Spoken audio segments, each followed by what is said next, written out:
مساكم الله بالخير متابعينا. هاي عندنا بوفيا فراش ملحق، طبعا قياسات حسب اللي تريدوها.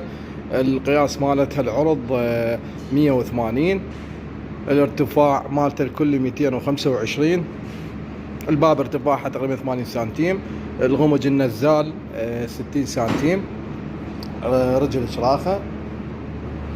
داخل خارج صاج، الخارج مالتها صاج 5 مليم والداخل 4 مليم. وعندنا هنا الظهر شرشوبة خشب، يعني من يحط الفراش يحط الهاي ما يندفع يتفسخ، هذا برغي. وهذا ميزناه بنقش الليزري. وهاي كل باب عندك طبقة ثخينة، طبعا الثخن مالتها 3 سنتيم ما تعوج.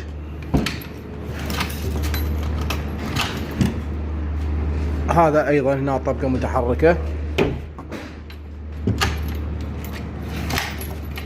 وهاي بكل خانة عندك طبقة. قلنا ذكرنا مواصفاتها داخل خارج صاج، القياسات ذكرناها. الخارج 5 مليم صاج طبيعي، والخشب مالته تحشاه خشب ألماني. إن شاء الله يا رب تنال إعجابكم. أي استفسار الرقم أسفل الفيديو. كالعادة معرض أبو مراد بغداد، دوره. حي الصحة.